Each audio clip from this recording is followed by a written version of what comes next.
혼란의 시대를 거쳐가지고 이제 한중일은 본격적으로 경제 개발에 들어오면서 아주 가파른 속도로 국력이 발전하게 되죠. 이렇게 국력이 발전하는 동안에 술도 적잖은 역할을 했습니다. 그리고 술은 이 경제 개발에 아주 훌륭한 윤활유 역할을 했던 거죠. 그래서 일본은 사실은 고도 성장과 함께 완전히 망가졌던 주류 산업이 완벽하게 부활을 하게 됩니다. 오히려 더 성장하게 돼요. 그래서 사케는 정말로 훌륭한 술로 거듭나게 되고, 일본이 이제 전 세계의 부를 다 쓸어 담듯이 하다 보니까 사케도 고급 사케의 소비량이 늘어나고 사케 소비량의 절대량이 아주 늘어나게 됩니다. 그것을 보여주는 단적인 상징이 두 가지입니다. 왼쪽에 보이는 것은 여러분 컵 사케라고 그래가지고 이렇게 뚜껑만 딱 닫은 한 컵 분량, 보통 180ml 정도인데, 요즘 우리나라에서도 이렇게 한국에서 만들어지는 청주가 이렇게 이런 컵에 만들어져서 특히나 골프장에서 굉장히 인기가 많습니다. 이게 언제 만들어졌느냐? 바로 1964년에 처음 개발됐습니다. 왜 개발됐느냐? 바로 일본이 경제 개발을 하면서 자신감의 발로로 언제 어디서나 이제 술을 마시자면서 이렇게 컵 사케를 만들어내는데, 바로 64년은 일본의 신칸센이 개통되고 도쿄 올림픽이 개최되는 해였죠. 일본이 가장 자신감을 가지고 있던 시절이었습니다. 그 다음에 컵 사케에서 조금 더 발전해가지고 1980년대가 되면 아주 새로운 물건이 등장하는데, 바로 종이팩에 담긴 사케가 등장합니다. 종이팩은 단순히 종이로만 만들고 그 다음에 코팅만 하면 되는 게 아니라 술이 변하지 않도록 하는 굉장히 집적된 기술이 필요합니다. 그래서 일본은 술을 좀 더 많이 유통시키기 위해서, 그리고 유통 과정의 무게를 줄이기 위해서 바로 이 종이팩 개발에 오래 매달린 끝에 1980년대가 되면 종이팩이 이제 일본의 술을 담는, 상대적으로 저렴한 술을 담는 패키지로 바뀌게 되는 거죠. 그리고 이 자신감은 80년대가 되면 아주 더 확장이 돼가지고 바로 글로벌화를 하게 됩니다. 그래서 일본의 유명한 사케 회사들은 미국 캘리포니아에다가 현지 공장을 세우기 시작합니다. 그래서 처음 만들어진 곳은 1979년에 오제키라는 일본의 사케 회사에서 캘리포니아에 공장을 설립하기에 이르고, 89년에는 일본의 유명한 사케 회사인 월계관이라는 회사가 미국 캘리포니아에 현지 공장을 세웁니다. 이러면서 다양한 일본 사케 회사들이 미국 현지에 사케 공장을 세우는데, 이게 왜 그러냐면요, 사케를 만드는데 가장 중요한 두 가지 원료가 바로 쌀과 물입니다. 여러분 혹시 들어보셨는지 모르겠지만 캘리포니아에서 나오는 유명한 쌀이 있습니다. 칼로스라는 쌀인데, 이 칼로스라는 쌀은 대량 생산되는데 품질도 뛰어납니다. 그래서 술을 만들 때 매우 싼 가격에 술을 만들 수 있죠. 그리고 캘리포니아는 지하수도 풍부했습니다. 물이 좋으니까 이거에 이제 일본하고 비슷한 환경이다 그래가지고 사케를 만들어내는데, 미국 현지에서 만든 사케가 했던 중요한 역할 중에 하나는 스시나 덴푸라나 우동 같은 일본 음식이 미국 시장에 대중적으로 퍼지는 데 있어가지고 아주 중요한 역할을 합니다. 왜? 음식은 항상 술과 함께 움직이기 때문에. 그래서 이 미국 현지에 만들어진 사케 회사들은 일본 술의 세계화에 굉장히 큰 기여를 하게 되죠. 근데 이제 사케는 이랬는데 소주는 어떻게 되느냐? 소주는 아주 더디게 발전을 합니다. 더디게 발전을 하다가 1970년대 후반이 되면 제1차 소주 붐이 일어납니다. 어떻게 일어나느냐? 따뜻하게 데운 소주를, 김이 모락모락 소주를 마시는 이 광고가 나오면서 일본에 이게 열풍이 불기 시작합니다. 그래서 겨울에 따뜻하게 데운 소주를 이렇게 마시는 게 유행처럼 번집니다. 이러면서 1970년대 후반에 소주 붐, 제1차 소주 붐이 일어나고, 이러면서 이제 소주가 이제 일본 전국으로 퍼지게 되죠. 퍼지다가 2000년대 초반에 들어오면 또 한 번 소주 붐이 일어나는데, 이때는 또 따뜻하게 데운 청주가 아니라 글라스에 얼음을 담고 찬물을 붓고 거기에 이제 소주를 부어가지고 희석해서 먹는 소주, 이런 소주를 미즈와리 방식이라고 하는데, 독한 소주를 이렇게 차가운 물과 희석해서 마시는 이런 술들이 만들어집니다. 이 술이 젊은 층에 엄청나게 유행을 타게 됩니다. 그러니까 여러분 오해를 하시는 것이 있는데, 우리는 이제 일본 사케를 아주 고급 술이라고 이렇게 마시는데, 이 2000년대 초반에는 어떤 열풍이 불었냐면, 젊은이들 사이에서 사케를 마시는 것은 나이 든 사람들, 요즘 말로 아재들이나 마시는 술이 되고, 소주를 마시는 것은 세련된 젊은이들의 술이라는 이미지가 각인됩니다. 이러면서 일본 전국적으로 소주 열풍이 일어나게 되고 이 열풍에서 매우 독특한 문화가 생기는데 일본 사람들은 술을 병째로 시키는 일이 거의 없습니다. 근데 우리는 이제 굉장히 일반적이죠, 우리나라에서. 근데 일본 사람들이 술을 병째로 시켜 먹는 문화가 바로 이 제2차 소주 붐에 생겨나기 시작합니다. 그래서 음식점에 가가지고 소주 한 병을 시키고 먹다가 남는 것은 소주를 티핑을 하는 거죠. 그러면서 이제 자기 이름을 적어놓고 이 문화가 2000년대 초반에 처음 생겨납니다. 이러면서 이제 소주가 엄청난 양이 판매되게 되고 일본 역사상 처음으로 소주의 판매량이 사케의 판매량을 뛰어넘는 그런 일이 벌어지게 됩니다. 제가 이걸 굳이 길게 설명드리는 이유는 바로 우리 술의 전통주의 붐도 이런 것처럼 마시는 방식을 바꿔주면 의외의 결과가 나올 수 있다는 거죠. 그래서 저는 우리가 전통주를 활성화시키는 데 있어서는 이 일본 사케를 뛰어넘기 위한 일본 소주 회사들의 노력들을 좀 유심히 관찰해 볼 필요가 있다는 거죠. 그 다음에 한국에서는 이 산업화의 윤활유가 희석식 소주가 역할을 하는데 사실 사진에서 보시는 술은 청주입니다. 사실 우리 60년대까지는 이 청주가 대세였어요. 그래서 오른쪽에 보시는 사진은 뭐냐면 60년대에 유행했던 술집의 형태가 스탠드바였습니다. 말 그대로 해석하시면 됩니다.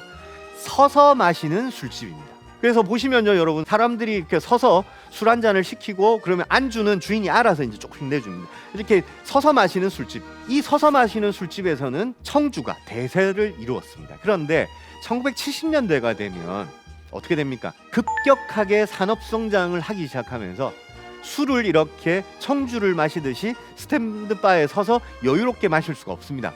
그냥 밥 먹을 때 반주로 소주 한두 병 마시게 되니까 도수가 약한 청주는 의미가 없었던 거죠. 그러면서 1970년대는 이제 우리나라의 서민들의 술은 소주로 이렇게 변모하게 됩니다. 그런데 우리 소주는 제가 앞서 말씀드렸듯이 전통적인 소주, 술주자를 쓰는 소주와 진한 술주자를 쓰는 희석식 소주로 나눠지는데 보통 우리의 전통적인 소주는 소주꼬리에서 술덫을 가열시켜서 증류해서 받아내는 방식인데 희석식 소주라고 하는 것은 말 그대로 희석한 소주인데 이 뭘 희석했느냐, 카사바나 감자나 이런 전분질이 많은 열매들을 여러 번 증류를 하면 약 95%의 고도의 알코올을 얻을 수 있습니다. 이걸 우리가 주정이라고 하는데 이 주정을 가지고 물을 대부분 타서 거기에 감미료나 이런 것들을 섞어서 이제 각 소주 회사의 소주 맛을 만들어내는 거죠. 그러다 보니까 주정에다가 물을 타서 감미료로 맛을 내는 게 지금의 희석식 소주인데 지금 우리나라는 이제 이 희석식 소주가 대세를 이루고 있죠. 그런데 이 희석식 소주는 사실 우리가 이제 무시하는 경향이 많은데 큰 역할을 했습니다. 왜? 저렴하기 때문에 누구나 즐길 수 있었고, 그리고 산업화 시절에 그렇게 시간적으로 여유롭지 못했던 노동자와 서민들에게는 빨리 먹고 빨리 취할 수 있는, 그리고 다음 날을 준비할 수 있는 그런 고마운 존재이기도 했었죠. 그런데 사실 우리나라의 소주는 1930년대 소주가 처음 만들어질 때는 35도로부터 출발했습니다. 근데 점점점 도수가 줄어듭니다. 경제 발전, 그 다음에 소주를 즐기는 연령대나 소비층들이 변화하면서 도수가 점점점 줄어듭니다. 그래서 지금은 몇 도까지 떨어져 있느냐? 2019년을 기점으로 소주의 도수는 이제 17도 아래로 내려왔습니다. 그래서 16.9도 시절이 열리기 시작하고 주요한 소주 브랜드들은 다 이 술들을 만들어냈는데 16도 이하로 떨어진 이유가 한 가지 중요한 이유가 있는 게 뭐냐면 광고가 가능하다는 겁니다. 우리 국민건강증진법상에는 술 광고가 원칙적으로는 금지되어 있습니다. 하지만 알코올 도수 17도 이하의 술은 TV 광고가 가능합니다.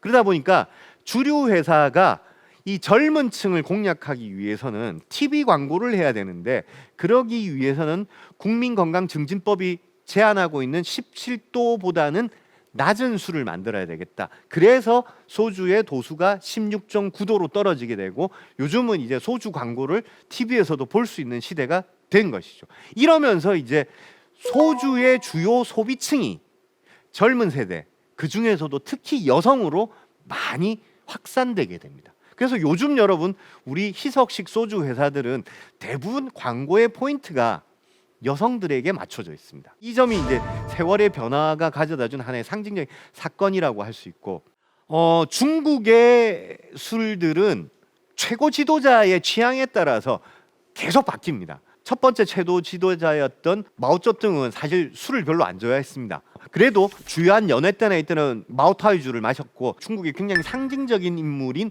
덩샤오핑은 술을 굉장히 좋아했어요. 그런데 굉장히 규칙적인 생활을 하면서 무려 93세까지 살았죠. 엄청나게 장수를 했습니다. 그런데 이제 덩샤오핑은 원래는 마오타이주를 좋아했었습니다. 독주 53도짜리 술을 좋아했었는데, 나이가 이렇게 들어가면서 의사의 권고로 이제 독주를 좀 그만 마십시오라고 하니까 덩샤오핑이 그때 바꾼 게 바로 중국의 황주를 마시기 시작합니다. 그래서 이 사진은 굉장히 유명한 사진인데, 덩샤오핑은 굉장히 규칙적인 생활을 합니다. 술도 많이 마시는 게 아니라 점심 식사를 할 때 딱 황주 2잔 반주로, 요 2잔만 먹고 안주로는 해바라기 씨. 장수하신 분들이 가장 이구동성으로 하는 게 장수의 비결 중에 하나가 바로 낮잠입니다. 그래서 덩샤오핑도 굉장히 이 낮술을 가볍게 드시고 낮잠을 굉장히 즐긴 지도자로 유명하죠. 그 다음에 이 2013년 이후로 시진핑이 중국의 이 지도자로서 장기 집권을 하고 있죠. 근데 사실 시진핑은 2013년 중국 최고 지도자가 되기 이전까지 그렇게 대중적으로 유명한 인물이 아니었습니다. 그래서 중국 인민들이 어리둥절했죠. 저 사람이 대체 어디서 나왔지? 누구지?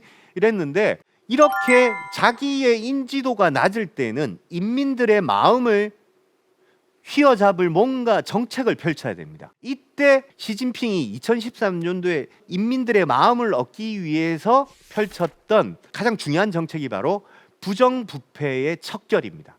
강력한 부정부패를 단속하기 시작하는데, 이때 이제 그 방법 중에 하나가 뭐냐면 삼공경비, 그러니까 공공의 세금으로 가지고 쓰는 3가지 경비를 줄이자. 그래서 관용차, 그 다음에 외유, 그 다음에 접대, 이 경비들을 엄청나게 줄이게 됩니다. 그러다 보니까 이 공산당 간부들이 관용차 쓰는 걸 줄이게 되고, 해외 외유를 줄이게 되고, 제일 중요한 거 접대 비용을 엄청나게 줄이게 됩니다. 그러다 보니까 중국에서는 고급 술이었던 중국 백주 시장이 엄청나게 위축됩니다. 위축되면서 이게 중국 술 시장이 이제 이러다가 망하는구나 싶었는데, 2017년부터는 차츰 성장세에 오르기 시작합니다. 이때 가장 두각을 드러낸 술이 뭐냐면 몽지람이라는 술입니다. 근데 이 술이 유명해지게 된 이유가 뭐냐면, 시진핑이 2기 집권기에 접어들면서 뭐냐면 중국의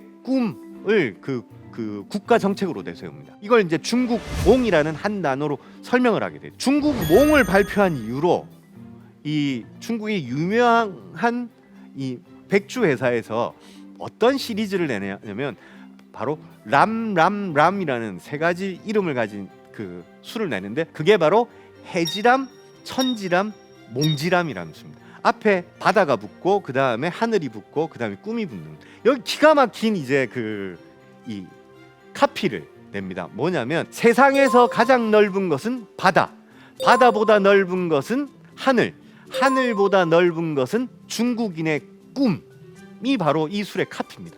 그러다 보니까 이 시진핑은 이 몽지람이라는 술을 아주 애용하게 되고, 만찬주료도 활용하고 개인적으로도 즐겨 먹는 술이 됩니다. 그러면서 이 몽지람은 굉장히 빠른 속도로 발전하는 술이 되었던 거죠. 이처럼 중국의 술들은 최고 지도자의 취향에 따라서 희비가 엇갈리는 그런 과정을 거치게 됩니다. 이제 현대에 와서 한중일의 술들이 걸어온 길을 봤는데, 이제 한중일의 술은 거대한 산업으로 성장하게 됩니다.